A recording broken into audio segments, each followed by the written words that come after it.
Near calamity there. We're trying not to have technical difficulties today. Welcome everyone to HogvilleNET YouTube Live.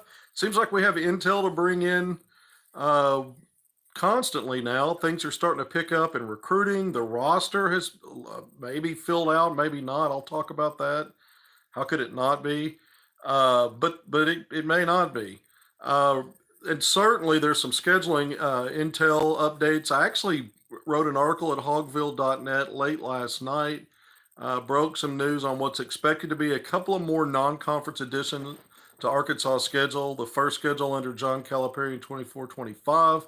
We've got Arkansas coaches on the road for the first live eval period of July. Man, there's just a lot going on right now. So we're going to jam pack as much as we can in today.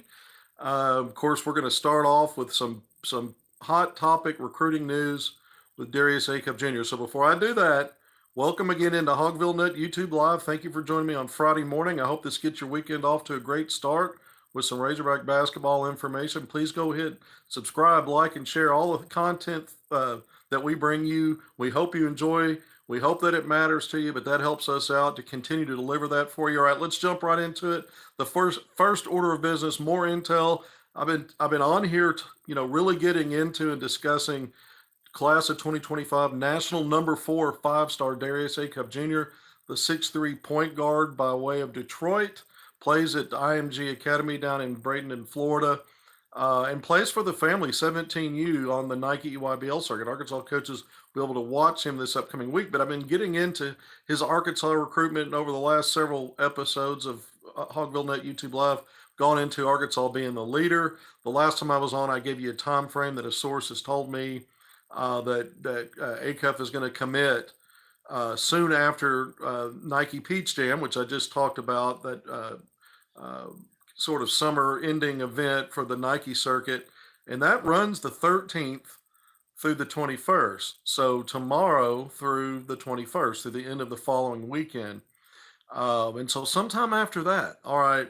So today's Friday. All right. I got to remember my days here. There's been a lot going on. Wednesday night, I got a call. Wednesday night, last time we were on, it was Tuesday morning. Got a call Wednesday night telling me Acuff may have become a silent commit to that point to John Calipari in Arkansas. Then I got a call from the same source yesterday around noon, between noon and 12:30. I'll be as precise as I can, saying yes, he is a silent commit to Arkansas. Then last night, one of the national recruiting analysts, or an analyst with On3 Sports who covers Kentucky, I've mentioned his name before. He's been all over this Acuff situation. Jacob Polachek reached out to me and said, "Look, I'm hearing this is done." And I'm like, "Well, we've been saying he's the leader, but that I've heard the same thing." Now his timeline's maybe not much different than mine. It could be they're identical. He's just got it worded, framed to him a little differently. That it may be early August or sometime in August when the commitment gets announced. Mine's after Peach Jam, which ends on the 21st, which could be the next few days to finish out July, or it could be in early August. I actually brought up that possibility on the last time we were on Tuesday when I talked about this new time frame that I had. Polachek's hearing in early August. He thinks, from his vantage point, he's hearing that it may be that he's going to wait to see what Darren Peterson does. Looks like it's going to be Kansas. Peterson may take an early August visit to Ohio State and then make an announcement. We've been talking about the fact that it looks like Peterson to Kansas, Malik Thomas, all of these guys are top 10, top 5 rated 5-stars, by the way, in that 2025 class, all backcourt players. Malik Thomas to UConn. So, Trilly Donovan went on the record last week, and I think it was Sunday, after we've been talking about Arkansas is likely going to get Acuff Jr. He's gone on on accord to say it's Arkansas for Acuff to Arkansas. You've got some other national, recruiting analysts now starting to jump in the mix, or have been for the last week or so. So all signs point to that. But I think the key now is I'm effectively reporting. I'm not going to put it out on Twitter. This is how I didn't do that when I first broke. Going back to Nellie Davis and Boogie Fland and Billy Richmond and DJ Wagner, Jonas Adu. I didn't put it out on social media, on Twitter or Instagram or a place like that. But I did talk about on these segments that these guys were silent or private commits, and it was a matter of time. Someone have to blow up to alter the course of where this is headed. The inevitability, it seems to me now. I never say 100% until it's done. And even when it's done, it's not always 100%. So, I've got a new saying: if it walks like it, sounds like it, looks like it, quacks like it still may not be 100%, but it probably is very close. But I think at this point, from what I'm hearing, is Acuff Jr. is at minimum a solid private commit to John Calipari and the Arkansas Razorbacks. You say, well, we've been predicting that he's going to end up at Arkansas, but I've said multiple times I did not have information to suggest that he'd actually already privately committed and is now waiting to do it publicly on his time frame and maybe coordinating that with the program. Now I'm telling you, I'm hearing that he has actually privately committed now. So we'll see. We'll see what happens. This is recruiting. These are 5 stars. Things can change. I throw the disclaimers out there. Things are looking great, right? It's a little bit more. We're moving the ball down the field a little bit more on this. So thank you for joining me. Acuff Jr., by the way, we talked a lot about it, but this to me, he helped, he's a 23 point per game scorer in the spring on the EYBL circuit, which, that's, really significant to me. He is a scoring lead guard, but he is a willing facilitator. I went back and I've watched as much on him as I can, including highlights from USA basketball, leading the U18 team to the AmeriCup gold medal. It's been over a month now, and on that in that event throughout, 18 points per game, nearly 5 rebounds, 4 assists, and he's just he's really good at getting to his spots, breaking down defenders, and then going to the right places. He's making reads off his drives, and he's able to either create space for himself to finish, and if the help comes, he makes the right pass on time and on target and gets a lot and racks up assists that way. So there's always a flow offensively with him. And this is a hard-nosed kid from Detroit. He plays that way. He's going to get after it at both ends of the floor. He's going to create turnovers. When I talk about Boogie Fland as a scoring lead guard, a 5-star McDonald's All-American, here's the next one. And this is what you get used to with John Calipari, is stacking up 5-star guys, class to class to class, McDonald's All-Americans, guys that are likely projected as one-and-dones. But the point is, Arkansas looks to have now a silent commit, a private commitment from Darius Acuff Jr. To John Calipari and the Razorbacks. Again, until the announcement comes, it's not 100%, and even then, you've got to sign a letter of intent. We know players get out of those, so just throwing out the caveats, not the caveats, but the potential disclaimers.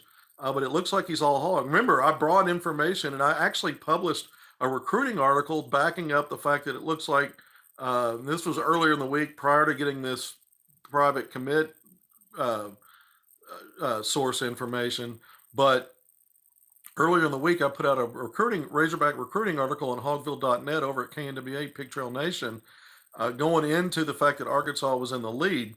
The name I brought up as someone who thinks he's going to Arkansas is 2025 National Top 5 combo forward Caleb Wilson, 6'9" combo forward out of Atlanta. He's talking about taking an Arkansas visit in the fall. We know Acuff Jr. took his in early May, first visitor from the high school ranks for Calipari at Arkansas. And Caleb Wilson's talking to Acuff, and he mentioned Acuff that they've talked about playing together in college, and that he felt like he's destined to be a Razorback. That's coming from Caleb Wilson, a recruit. But just jumping back into that, could Arkansas, Wilson will be with Knight Rider 17U, Knight Riders Elite on that Nike EYBL circuit through Peach Jam. And so we'll see, he's talking about taking visits in the fall, Duke, Oregon, Tennessee, Georgia Tech in his hometown, and the Razorbacks. And he's telling me probably going to be over a football game weekend. So I'm just kind of recapping that part of the information which I shared the last time we were on Tuesday. But Calipari moves not in one, not in two, but in multiple McDonald's All-American. Typically, he had 3 signed or committed to Kentucky in a 6-player class before he transitioned, took the job at Arkansas, and 3 of those transitioned with him from Kentucky to Arkansas. But 3 of the 6, but only 2 of the 3 McDonald's All-Americans. We know Jaden Quaintance ended up at Arizona State. But the point is, Calipari's been talking lately of drilling down his classes from 6 or 7 to 3 or 4. We're going to talk more about how the roster's wrapping up, and there were some rapid succession additions to the roster in the last couple of weeks, including just a day or two ago. With another high school kid, which will bring his high school part of it to 4. So we're not going to talk about that yet, but I'm just kind of teasing it to say, as we jump back to the class of 2025, he's going to target and go after high level guys. And these 5-star guys are talking to each other about maybe teaming up at the next level. Sometimes that pans out, sometimes it doesn't. But a combo 4 to 6'9" kid with a 6'3" Darius Acuff Jr. makes sense, because Acuff, the way he plays, is not only going to get his, he's going to help the big fella eat. And the big fella is not just a big fella. He can stretch the floor. He's versatile. I call him a combo forward. Talking Caleb Wilson. Again, we'll see. Other teams in the mix. I'm not saying Arkansas is going to get him too. I'm saying we've got inside info that we've not inside anymore. I've put it on the out that these guys are talking about playing together, and Wilson thinks Acuff Jr. is going to Arkansas. All right, let's get into schedule stuff. Let's talk a little bit about scheduling, because I'm going to jump back again into roster talk and recruiting, because Cal and the staff are on the road. The first live eval session of July started yesterday, the 11th, through the 14th, through Sunday. Then there's a few days off. Then coaches go back on the road for the weekend of the 19th to the 21st. We're going to jump into that a little bit later, talk roster stuff. At first, I'm going to bring more intel on the schedule. I did put this article out last night. This is not 100% either. I'm going back to the disclaimer. However, it's close. Things can happen. I've seen it in the past where a game is all but done, and something happens, and the ink never gets dry on the contract, and it falls through. However, this is looking like it's going to materialize. We've already talked about Arkansas's Turkey Day matchup with Illinois in Kansas City at the T-Mobile Center. Again, that's November 28th on Thanksgiving Day, Feast Week. Reports are it'll be nationally televised by CBS. So we already knew about that neutral site game. What I've learned going back 2 days, I guess now, going back to Wednesday, and I've got it from multiple sources now, that's actually part of a multi-team event. Multi-team events allow you to play, help you get to 13 non-conference games. And so it's part of a 4-team MTE, multi-team event. So Arkansas, Illinois, I guess, would likely be the capper. And I think I don't have scheduling dates for these other 2 matchups that Arkansas is going to have, but the 4 teams are Arkansas, Illinois, the Little Rock Trojans, and Maryland Eastern Shore, which is a Division I school in the MEAC, the Mid-Eastern Athletic Conference. So those are the opponents. Now, again, the contracts, basically signatures they're making the rounds for the signatures. This has been worked on for a while, and these are the teams. Again, it could hit a snag, but Arkansas and Illinois is not going to be a snag. That is ironclad. That is an event made for television, and that's going to happen. So, in theory, if there are too many snags, both Little Rock and Maryland Eastern Shore would be out, and some other teams would be in. But it looks like it's going to be those 2. It's almost certain that it will be. Source told me something really last minute. It's highly unlikely that happens at this point. I don't know the name of this event yet, and I don't know dates on the 2 games, but everybody plays each other. So you get 3 games, 4 teams, but you can't play yourself, so you play the other 3 opponents. Arkansas and Illinois on a neutral site. Arkansas would host both Little Rock Trojans and Maryland Eastern Shore. Illinois would do the same, host both of those schools. Little Rock would host Maryland Eastern Shore. So that means Little Rock plays 1 game at home, 2 on the road, and Maryland Eastern Shore is the luckless soul that gets to play all 3 of those teams on the road. So this is very interesting scheduling stuff, because we already knew of 5 games, including the Arkansas-Illinois game. Now we're up to 7. I say no, we know. I mean, something's going to have to fall through for this not to play out. And those 2 games would be likely November games as a lead up to the November 28th / Thanksgiving Day meeting against Illinois. Arkansas, Little Rock, the Little Rock Trojans. This is significant. Trojans are coming off. Look, first of all, Arkansas, we know part of this 7-game slate is playing UCA in North Little Rock at Simmons Bank Arena, the annual game there, which is not, haven't seen a date on that. That will likely be mid to late December. It always is.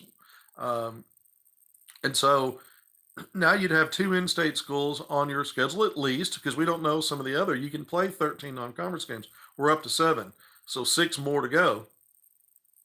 And that's assuming, again, something doesn't fall out for either Little Rock and or Maryland Eastern Shore, but I don't think it will. All right, so two in-state schools. The last time that happened was the 2021-22 season. Eric Melsman's third season. Arkansas, the second Elite Eight run team. Arkansas won both of those games in December, and those were both played at Bud Walton Arena. So when I say home games for Little Rock and Maryland Eastern Shore, obviously those would be at Bud Walton Arena in Fayetteville as well. It would also mark this would mark the second time Arkansas has played Little Rock in the last 5 seasons. The third time it will play UCA in the last 5 seasons, and so you're starting to see more and more of the in-state stuff. And again, with other games remaining, we don't know. Could there be an Arkansas State or an Arkansas Pine Bluff worked in there somewhere? The other two D1 in-state schools. I don't know that. I have no knowledge of that, of anything like that. But I think this is, interesting because of, if this is a multi-team event, it will have some kind of catchy name, like an event.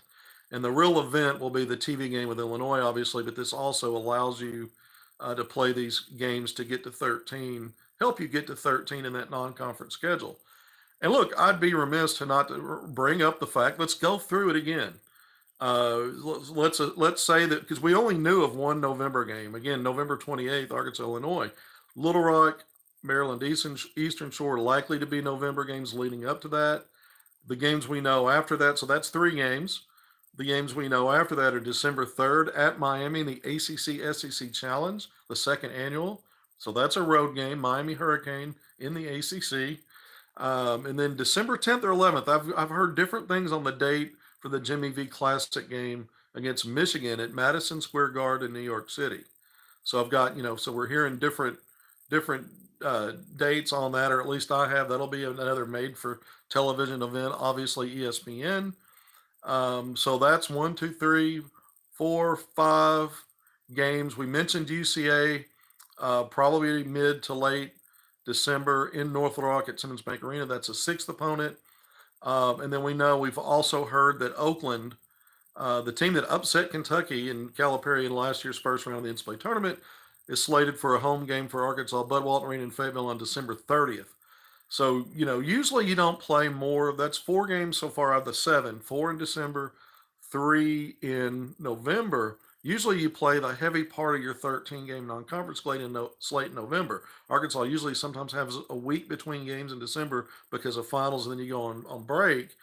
And so based on that, and we know of 4 games in December, I don't think there'll be more than maybe 1 more added for December that we'll find out about later. Maybe 2 more, but probably only 1 more, which means there's a lot more to go in November. And I still leave open the possibility. You remember, Arkansas's got what Calipari said a while back publicly. Arkansas is going to have a game in Dallas. If that's not a road game against SMU, it opens up everything else in terms of, is it a Big 12 opponent? I hope it is. I hope it's a Houston or an Arizona.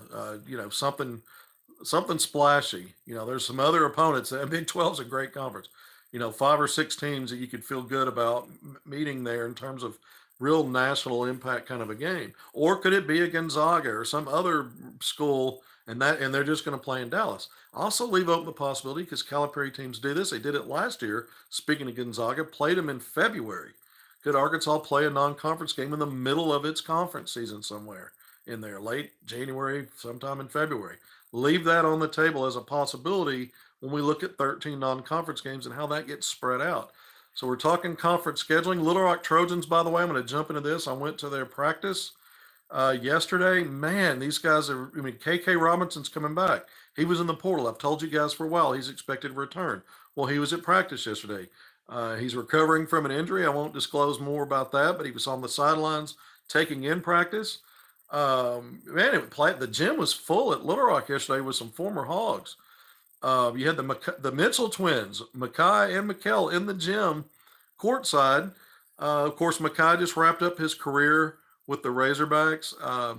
He told me some interesting stuff, that he's professionally got some upcoming opportunities to be going out to Vegas and working out with some G League teams. And then Mikkel last year, after transferring from Arkansas in the offseason, teamed up with KK. Both of those were all Ohio Valley Conference performers. Little Rock Trojans won that conference. It's a good mid-major conference.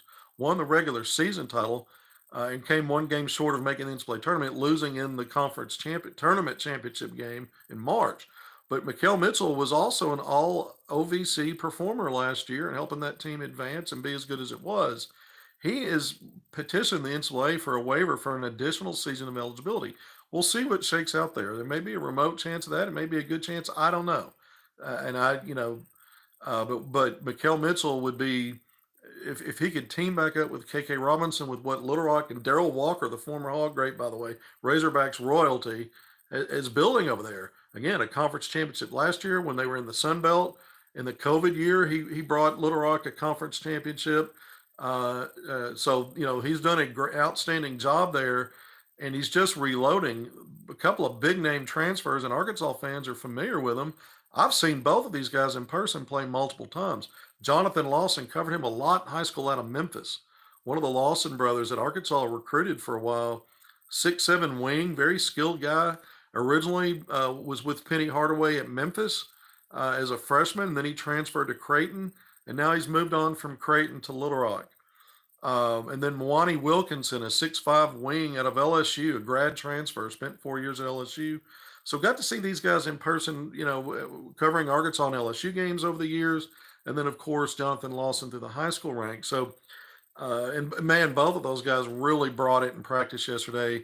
Lawson is just a silky smooth guy, but did other things, was getting on the glass, leading the break in transition, leading the fast break, getting out and pushing the ball after getting defensive rebounds at 6'7". Good handles, made good decisions.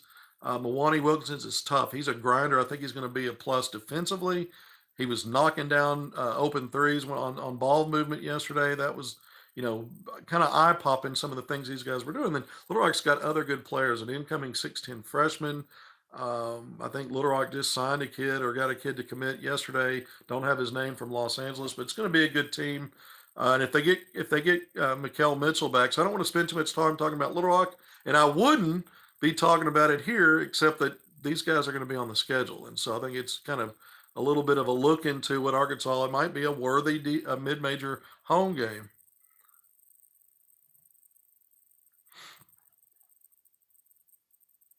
Knowing we need size, these comments are coming over. Like always, I can't see them. I lean in, and by that time, they're gone. So I'm going to try to catch more of those when they come by. I know I always say that and just do an awful job. I usually squeeze one, two, or three in and can't even read the identifier to credit whoever asked the questions. I'm lucky just to get part of the question. All right. So, looking at Maryland Eastern Shore, there's not much to say there. The team was, I think, 4-10 last year in the 18 MEAC, second to last place finish. Again, these opponents, I guess something could fall through and change on that, but that's what it looks like. Illinois, we know, was finished nationally ranked 6th last year, runner up in the Big Ten. So an outstanding season for Illinois last year. Made it to the Elite Eight, lost to UConn. Arkansas fans know what that feels like, losing in the Sweet 16, but losing to UConn on a mission and back-to-back national title runs. But a great Illinois team that's only really returning one starter, but did a great job when you look across the board, recruiting high school, the portal, and even internationally, including Tomislav Ivisic, the 7'2" center, twin brother of Arkansas's Big Z's Zvonimir Ivisic. So that'll be an interesting matchup. But, if Arkansas plays Little Rock as expected as part of this MTE, you've got KK Robinson, former Hog, and maybe Mikael Mitchell. And by the way, the name I left out, Arkansas recruited a while back, was Creed Williamson, the 6'8" forward out of Little Rock Christian Academy, was a star there. He's going to be in his sophomore season. He was already physically gifted, 6'8", has packed on more muscle. He's bigger, stronger, showed improvement in practice. I tweeted out some highlights of these guys, but again, that's a matchup, and it's an in-state matchup, so it was worthy talking about. We talked about some of the in-state kids for UCA when that game was announced. Even though we don't know the date yet, we know the location, North Little Rock, Simmons Bank Arena, and it's Central Arkansas.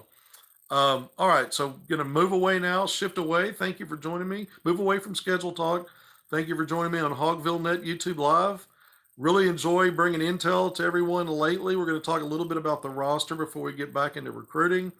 But if you haven't done it already, we're going to be midway point here soon. So I'll say it now. Please hit subscribe, like, share. Anything you could do to help us out, we appreciate it. All right, looking at the roster, last time we were on, I gave a name, and I put this on the board over at HogvilleNET, but I talked about Kareem Watkins, the brother of DJ Wagner, who was a walk-on the last 4 years at Kentucky, would be a graduate transfer. And I said I didn't know precisely, would he be a scholarship walk-on like some of the other guys are, or would he be a traditional walk-on? And I said he was the 13th name because he was the 13th name, although it hadn't come out publicly yet. So that was Tuesday when we came on. On Wednesday, news breaks that Arkansas gets a commitment from national top 150 Kashmir Chavis, a 6'3" guard that was originally signed with Washington. He's out of Minneapolis, Minnesota, but initially signed with Washington. And when Washington fired its head coach, he ended up wiggling out of his signed national letter of intent back in April, reopened his recruitment.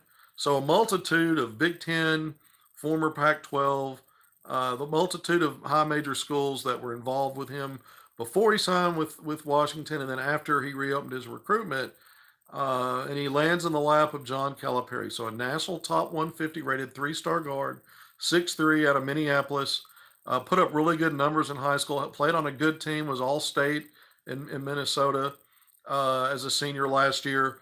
And this guy, to me, I looked at his highlights. They call him Kashmir Chavis, really shifty slasher type guard. And then in transition is where I noticed he really excels, getting out. He'll finish above the rim. But he's just, he loves to get out in transition because he's going to make a play either for himself or somebody else. And he does the same slash in the basket. So he's mostly a slasher. I didn't see a lot of 3-point shooting when I looked at him. But this is would be the fourth high school edition from the class 2024 to the upcoming roster. Okay, so that's the 14th name, except that it came out as the 13th name. And then yesterday, the 3 guys that we've had already talked about as being, and were publicly known, going all the way back to Jaden Karaletwa, the 6'6" wing out of California, Sun Valley. Then we had Melo Sanchez, the D2 transfer guard from Hawaii Pacific, 6'4" guard wing at a D2, played 2 years there, 40% 3-point shooter on volume, as a guy with college experience. And then Aiden Kelly, whose last name I forgot the last time we were on, at a North Point Christian High School in Mississippi. We knew about all 3 of those. Then I told you about Kareem Watkins on Tuesday as we talked about the other 3. Then Wednesday, even though Kareem Watkins wasn't publicly out there yet, and I had talked about it, Wednesday it became public, this commitment from Kashmir Chavis. Then yesterday, the University of Arkansas put out a release about the official signings of 4 players, not including Chavis, but including Kareem Watkins. So he was the 13th guy, chronologically, the way you heard about it. Publicly, if you were looking at Twitter or Instagram, you didn't have Kareem Watkins unless you went to HogvilleNET on the board or heard me talk about it on this segment Tuesday. All right, so I jumbled all that up to say this really boils down to simple math. Calipari said he was focusing on 8 or 9 top-level guys. He got 9. Trevor Brazile returning to Arkansas was the exclamation point capping that impressive top 9 group of athletic scholarship players that are also carving up big chunks of NIL money. That's the group. That's your top, basically your top 2 rotation. Then we started talking about what does this walk-on / old-fashioned scholarship, guys not getting NIL, not being projected top groups, what is that going to look like? And we started to see that. I just went through the names. But those are 5 names I just went through. In addition to 9 of your top-level guys, that's 14. You can only have 13 players on scholarship. So that tells you several things. When I was on Tuesday, I speculated that maybe Kareem Watkins would be a traditional walk-on and not be on one of these walk-on athletic scholarship situations. That's probably the case for him. Remember, Kareem Watkins, 4 years at Kentucky, played in 20 games, a total of 29 minutes, didn't score a point, 4 rebounds, 4 assists, 2 steals. I'm not disparaging him, but those are true walk-on kind of stats. So with 14 guys, Chavis is not going to be a walk-on. He'll be on athletic scholarship. I was told initially, or I thought I was told, that the first three, Letwa, Sanchez, and Kelly, would be those on athletic scholarship. I think there are some question marks about Aiden Kelly even being on scholarship, which would then open up another scholarship for another edition at some point. I'm not saying that's the case. It could be, you know, chapter closed on the athletic scholarships, and Watkins will be a true walk-on, and maybe there's room for another true walk-on. Or it could be that Watkins and Kelly in combination are two walk-ons plus 12 scholarship players, including Chavis, which would leave one more. It's really math. I know talking about it like this and chopping it up may be a little confusing for some, because it is to me even still parsing through it. But having said that, I'm surprised at these five players, not in terms of what we were told to expect, but there are no frontline guys there. And I think, if anything, Arkansas is a little bit short on the front line. They could use another body on the front line, in my opinion. Somebody sturdy, somebody that's a blue collar guy, someone that's going to go in there and mix it up. I leave open the possibility that maybe two of these five additions are walk-ons. The announcement that came out yesterday from the university on the four players, not including Chavis, there was no mention of scholarship or walk-on status. It just mentioned the names and gave a little background bio on each player. So I think there may still be some question marks. So we went from 9 guys, and then Calipari talking about the 10th, 11th, and 12th guy, to now having 14.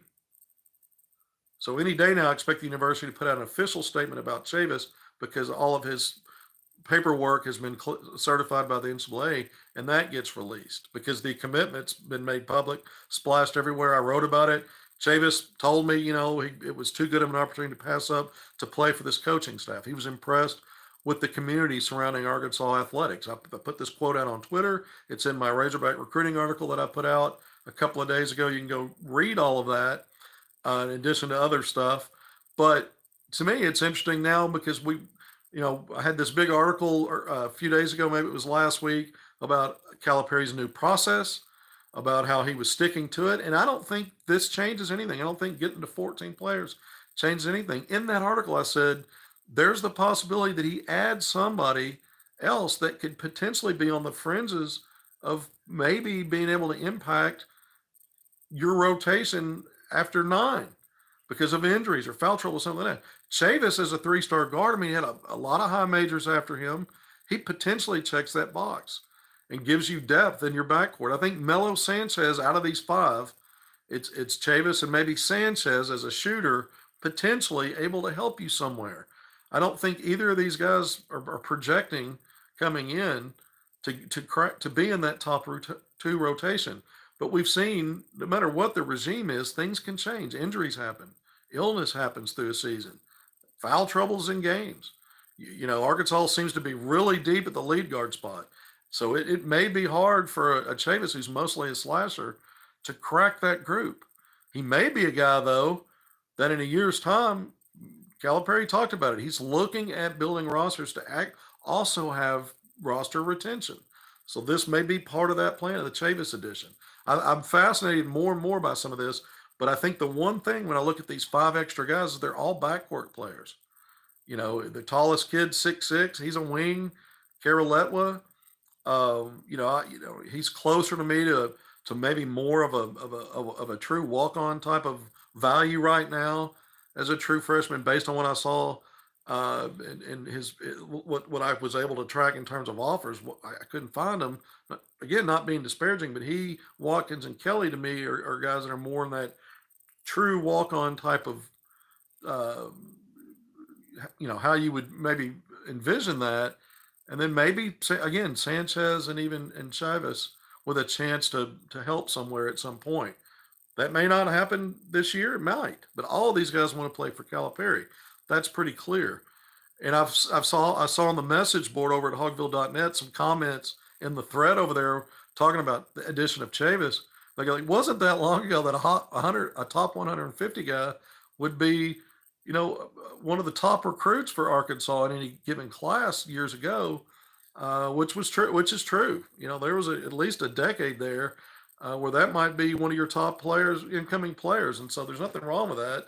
But I think looking at this model that Calipari's talked about, it gets very interesting. All right, 35 minutes in. I hope that wasn't too confusing. Simple math: 9 + 5 = 14. One of those has to be, at least one of those has to be a true walk on and not a scholarship, athletic scholarship walk on. And I think maybe two are, which would then open up, would leave still a 13th athletic scholarship for maybe Calipari to figure something else out to bring in to help on that front line. I think Arkansas is missing, not missing in terms of the top nine, but if you're going to have fringe guys, and maybe one or two that can help, which we've seen out of these five, why not have a third guy that maybe could help on your front line? I thought maybe one of the five, if you went that deep, would be that. It's not.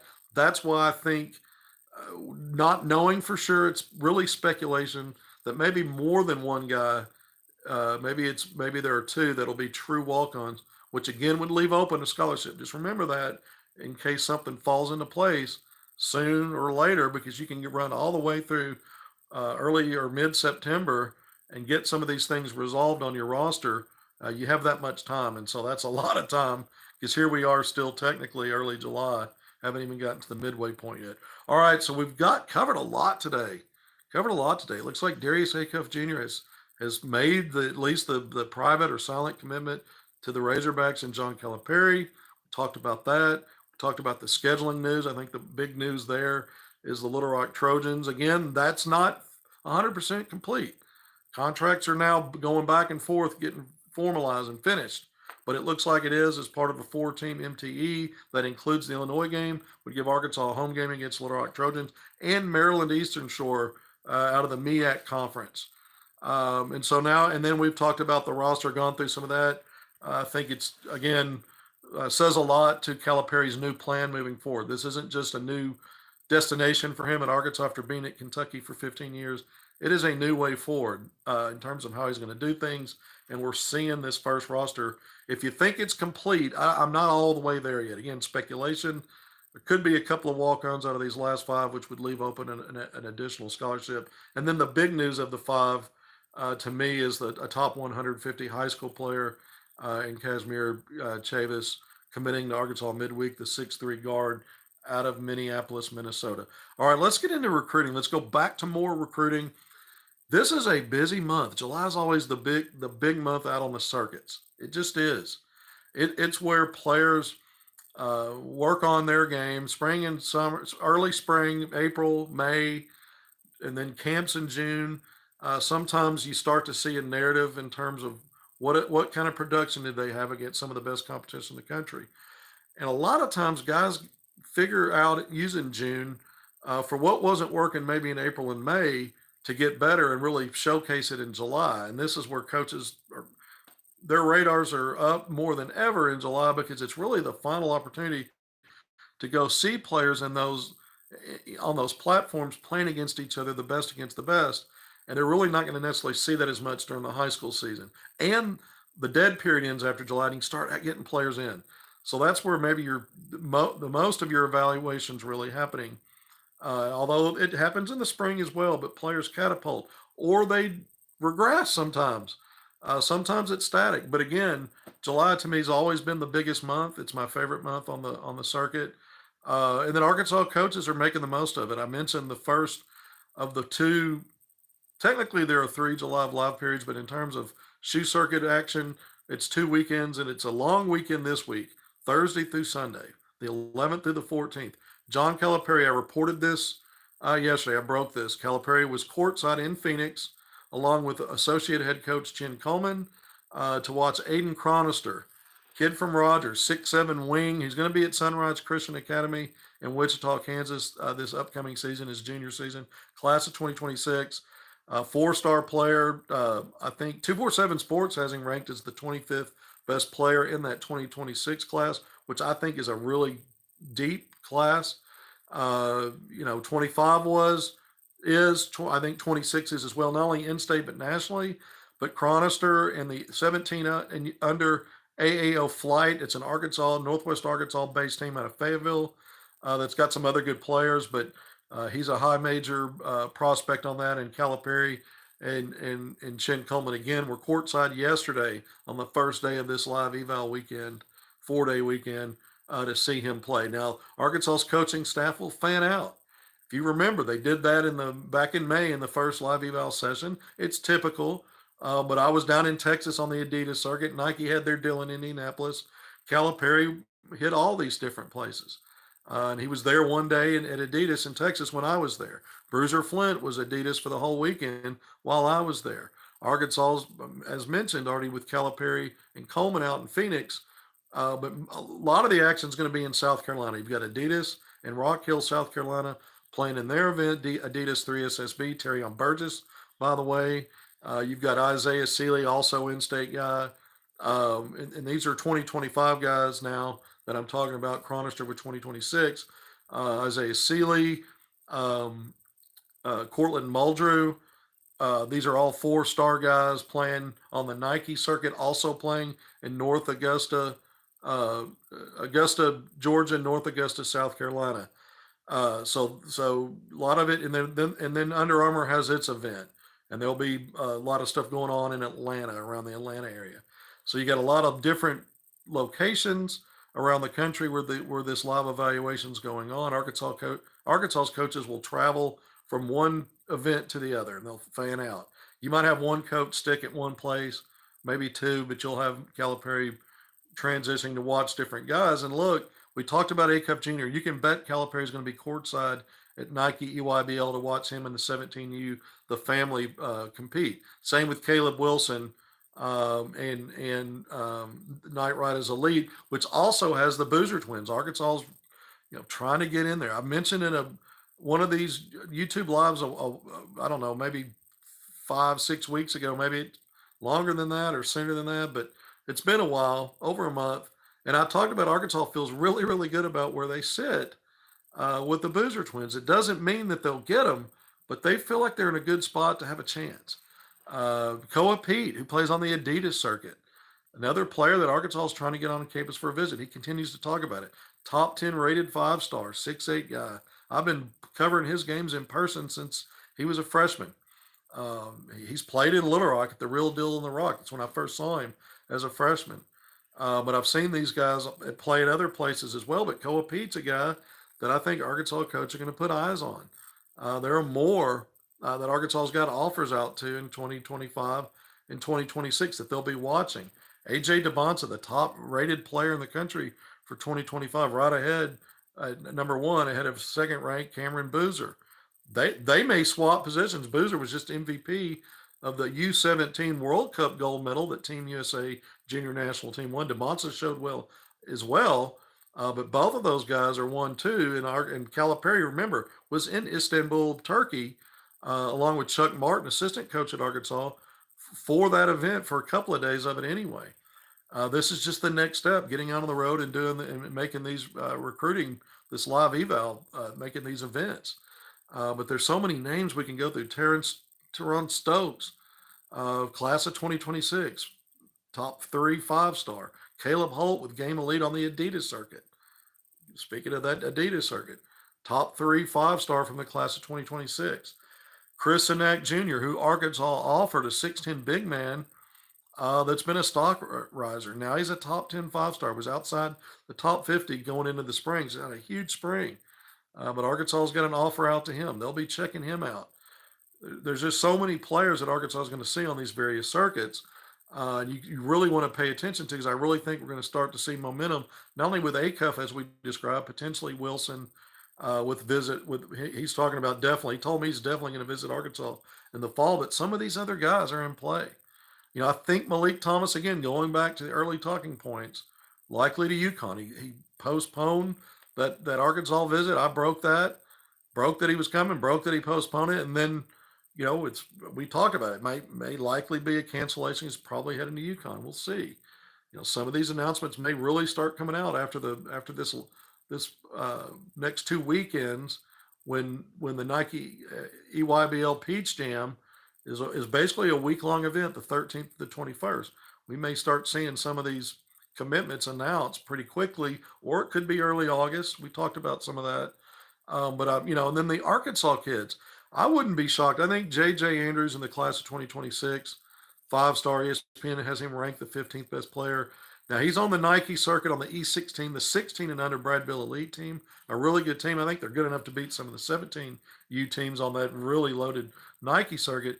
But he's a guy that Arkansas, if you look at the in-state guys in 25, 26, I think there's probably six players worthy of playing in the SEC, three in each of those classes. Several of those will, but Arkansas is, I think, put more attention on, including John Calipari, on J.J. Andrews. Again, 6'6" wing, Little Rock Christian Academy. He'll be a two-time defending state champion in his junior season with the Warriors here in Little Rock. Was the MVP of the title game last year. Again, ESPN ranks him the 15th best player in the country in his class 2026. I wouldn't be shocked. Arkansas is obviously going to see him during these live eval sessions. I would not be shocked to see him get an offer. I'm not saying it'll happen that soon. There's not as much of an urgency with 2026. Calipari doesn't always roll that way, but he has already offered some. He's offered a few, maybe three from the class of 2026. Brandon McCoy Jr. I mentioned Terran Stokes. There's a potential. Maybe there's one or two more. I think there are at least one or two more that he's offered from that class. But I think J.J. Andrews in-state might be the next at some point soon. It may not happen soon, but I think Arkansas is going to end up offering him is the point. All right, so we're 46, getting a little bit of sunlight breaking through the foliage here through my man cave window. But we're about 46 minutes in. Thank you for joining me on HogvilleNET YouTube Live. Hope you're enjoying the content. Hope that it's been a little bit meaningful and helpful today. I think Arkansas is picking up steam in many areas, more areas than one, as we look ahead to the John Calipari era as the head hog. Arkansas Razorbacks recruiting, man. Recruiting. It's trite to say that, it's hackneyed to remind everyone it's 365 days a year, but it's true. And so we've been focused on the current roster, looking ahead to 2025, even 2026. Some of the international stuff, again, I think outside of we'd heard some names that Arkansas might be in on, and it didn't pan out that way. I'm not closing the door on that either, in terms of maybe if you have two true walk-ons out of this last group of five, I feel like one of them has to be, because you're up to 14 players total, and you can only have 13 scholarship. I think there might be two, leaving open a scholarship then. And could it be still an international guy? We just don't know that, maybe. And as we wrap up recruiting and shift over to the Pro Hogs, which I want to do, because we've already seen the first parts of the NBA Summer League, which really now it's going to be all the teams. It starts today. The Las Vegas Summer League, the 12th through the 22nd. We had the California Classic with 8 teams. We had the Salt Lake City Summer League with, I don't remember, 4, 8, I don't know how many teams it was, but multiple teams have played already, which means multiple Pro Hogs. And the one that, a couple that really stood out to me of the three were Mason Jones and Ricky Council IV. Ricky Council IV has upped his game since he was at Arkansas. We knew he could score. We knew he was a spectacular athlete, finisher at the rim, a guy that was a slasher, not a very good three-point shooter, a very, very iffy defender, very inconsistent defensively. He has taken to heart what it's going to take to play at the highest level now, which is the NBA. Still a long way to go, but he went from an undrafted free agent as a rookie last year to a two-way deal with the Philadelphia 76ers, and he played so well not only in the G League but his opportunities with the Sixers that he earned himself a 4-year commensurate second-round pick deal, contract that he signed with the Sixers. Well, in Summer League so far, 15 points the other night in the fourth quarter, 19 fourth quarter points, hit all 5 of his 3-point shots in the fourth quarter. In his first game in the Salt Lake City Summer League, 29 points and a win. Had 8 rebounds in that game. Had kind of a quiet offensive night in game 2, and then in game 3, led his team with 20 points and a nail-biter, a close loss against the home team, the Jazz. But Council's been shooting very efficiently from 3 in the Summer League. He's upped his 3-point shooting. He showed that in G League and with the Sixers last year. He's consistent with that right now in Summer League. And look, Summer League is not, you have guys that go off in Summer League and it never translates to the NBA game. It just happens. And then you have guys that are kind of bump along in summer league and they end up having something more meaningful in the regular. You just never know. But the fact that Council did well in the G League last year as a rookie, earned that contract with the Sixers, that says a lot about him. He had some meaningful, even some rotation minutes for the Sixers, which were a playoff team. So there was even though a small sample size, he's carried over his confidence and some of these things he's shown us. I mean, he has been tough defensively. He's looked good to me. I watched every minute. He's looked really good to me. This guy has a chance to stick as a pro long term, and so kudos to Ricky Council the fourth because he really had, again some what I thought were defensives that might really hamper him ever sticking in the NBA. Maybe obviously playing professionally, but I thought if he didn't get those turned around, and it wasn't like he was a one and done and a young guy that's, he's an older player, not still young, right? Early 20s, but not a 19-year-old. So I thought, some of these habits, and I want to hang too much on him. I want to focus more on what he's done right. He's gotten better defensively. He's always been a sort of a sturdy built athlete, physical guy at 6'5", 6'6", and he's starting to use that to his advantage outside of finishing above the rim. Some of that strongman stuff, bully ball tactics on both ends. And again, his 3-point shooting, he's raised that. He's still a volume free throw guy. The NBA loves guys like that that teams covet guys that can get to the free throw line and manufacture points. So, because he can be a tough matchup. So we'll see. He continues to get better. Mason Jones, 26 years old, but will be a fifth-year pro, has bumped around as a two-way player in his entire career, also an undrafted free agent, been mostly a two-way contract guy, has played a whole lot in the G League, where he's been one of the top G League players. Typically a first-team all-G League guy, arguably the top player in any given season there. He's a prolific three-point shooter, does other things. So far in Summer League, they've said the guy's lost 45 pounds since April. He looks the best I've ever seen him in his career. Physically, he's quicker, and he's making better decisions. I think with him, it's always been about tamping down a little bit that alpha mentality score, because at this level, he needs to do other things. He's not going to be that guy. Not saying you don't have certain games where things are clicking, but you're not the featured guy. And so he's learning, man. He's better defensively. He's in such great shape that, as a below the rim kind of player, it's helped his quickness and helped him because he's always also been sturdy and physical. Even at this reduced size, he's still, he's not rail thin. The guy's still solidly built. So, but he's playing the role of more of a facilitator setup guy. But he scored the ball well in the California Classic, shot well from three, and I think he led. That part of Summer League in assists, over five per game. He had a double too in his last game, 12 points and 11 rebounds. He's just Mason Jones is also showing, to me, development as a player. And so I think there's an opportunity for him to move beyond a two-way deal at some point.